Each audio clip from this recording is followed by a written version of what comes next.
Uğur üçün darıxdırıcı həyat. Bu niyə önəmlidir? Bu gün bu haqqda biraz danışacağım sizlə. Nəyə görə biz həyatda uğur qazanmaqdan ötürü ilk növbədə darıxdırıcı həyata üstünlük verməliyik? Biz tez-tez sosial mediada daha çox rastlaşırıq ki, digər insanlar əylənirlər, onlar daim nə iləsə məşğuldurlar, müxtəlif yerlərə gedirlər, səyahət edirlər, restorandadılar. Biz isə geri qalırıq. Biz isə bu imkanlardan istifadə edə bilmirik. Çünki ya ola bilsin ki, pulumuz yoxdur və yaxud da vaxtımız yoxdur. Amma gəlin görək bu doğrudan da belədirmi? Uğurun əslində formulası nədir və biz necə darıxdırıcı həyat tətbiq eləyərək uğur qazana bilərik?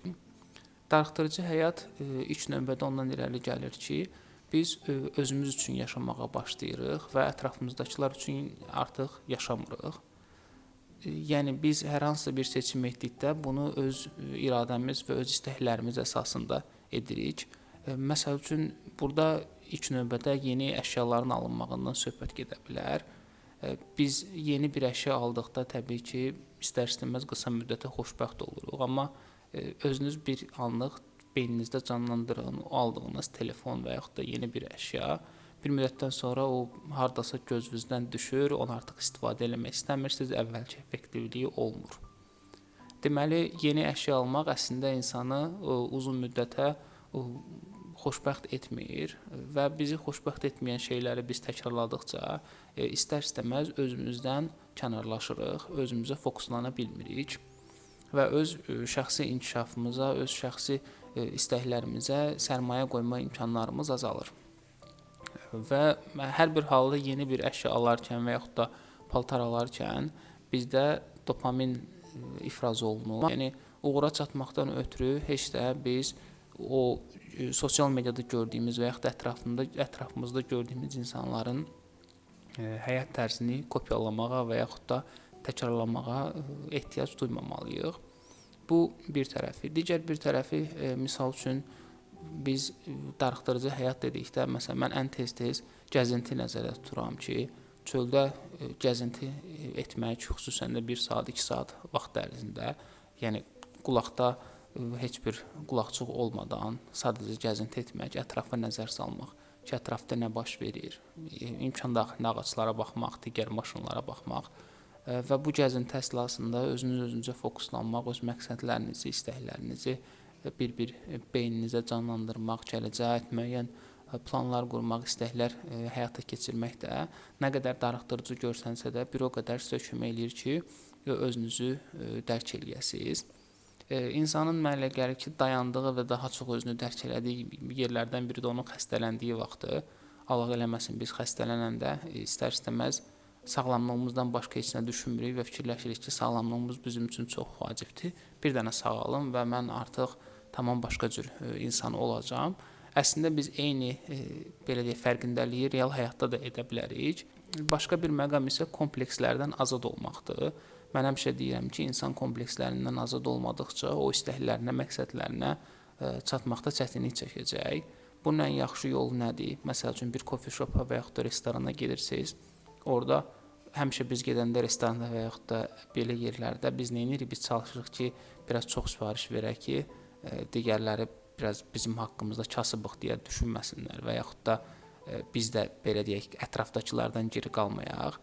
Bu istər-istəməz hər dəfə bizim üzərimizdə bir gərginlik yaradır və o olduğumuz məkanda, olduğumuz yerdə anın belə ləzzətini çıxara bilmirik. Ona görə çox önəmlidir ki, ilk addım olaraq balaca bir şey sifariş verin, bir kofe ola bilər və yaxud da bir şirniyyat ola bilər və bunu istər-istəməz özünüzə fokuslanmaqla yeməyə və yaxud da içməyə başlayın. Bu çox kömək eləyir ki, siz artıq başa düşəsiniz ki, yəni bu həyat sizindir və digərlərinin sizin haqqında nə düşünməyi bir o qədər də vacib deyil. Əslində isə digərlər sizin haqqınızda çox da düşünmürlər. Siz nə qədər fikirlərsəniz ki, başqaları mənim haqqımda düşünür və mən bunları mütləq etməliyəm. Təbii ki, uğur üçün mümkün qədər az shopping etməkdir, xərclərinize nəzarət eləməkdir. Bu çox önəmlidir.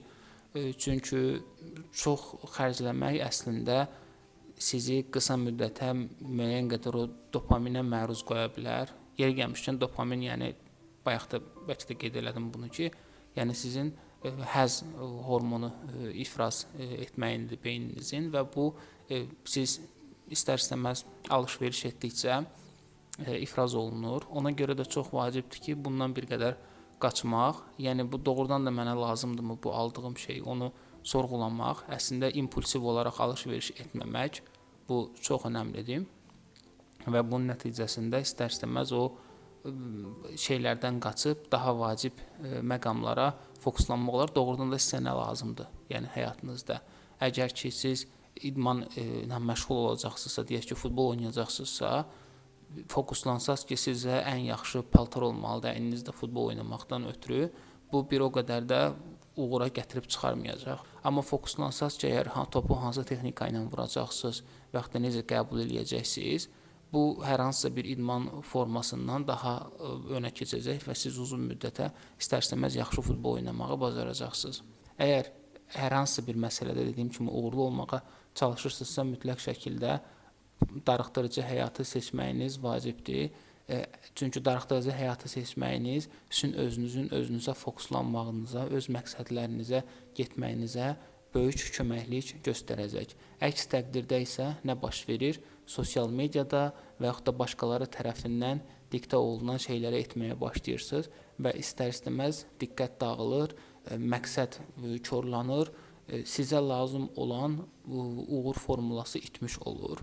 Bir də çox vacibdir ki, məsəl üçün yüksək motivasiya ilə yox, yüksək maraqla məxsus olan, yəni sizdə əgər o sahəyə, o işə maraq varsa, onunla məşğul olasınız.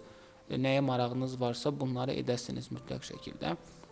Çünki motivasiya bir müddətdən sonra itə bilər, amma maraq həmişə qalır.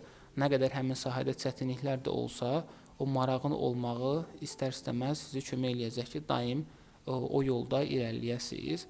Xüsusən də bir işə başlamamışdan qabaq, yəni birinci növbədə əsas məqamda pul haqqında düşünmək bir o qədər də məsləhətli deyil. Çünki pul haqqında düşündükcə, dediyim kimi, yəni inkişafa gedən yolda o fokus istər-istəməz korlanır və insan uğura çata bilmir. Bu da əsas vacib məqamlardan biridir. Daha nəyi qeyd eləmək istəyirəm burada ki, biz seçimlər edərkən, məsələn, sadə seçimlər dedikdə, yəni bahalı brendlər yox da, müəyyən qədər daha aşağı, daha uyğun qiymətli brendlərə üstünlük vermək və yaxud da deyək ki, səyahət edirsiniz, harasa istirahətə gedirsiniz, insan tərəfindən o inşa olunmuş yerlərə yox da bir qədər təbiət sahəsinə çıxmaq, bir qədər orada təbiəti hiss eləmək, özünüzü dərk eləmək, bunlar hamısı insana kömək edən faktorlardır. Ona görə də darıxdırıcı yaşamadıqca sizin üçün həyatda uğur qazanmaq bir qədər də çətinləşəcək. Yəni darıxmaq hissi əslində çox yaxşı bir hissdir. Nədənsə müasir dövrdə, xüsusən də bu sosial media, YouTube, TikTok şəraitində o qədər biz məlumata, informasiyaya məruz qalırıq ki, darıxmağa vaxtımız olmur. Çünki məşğul olmaq həmişə populyardır, həmişə moddadır. Kim nə qədər məşğuldursa biz fikirləşirik ki, o insan daha yaxşı həyat tərzi keçirdir və daha çox gəlir əldə eləyir və yaxud da daha xoşbəxtdir.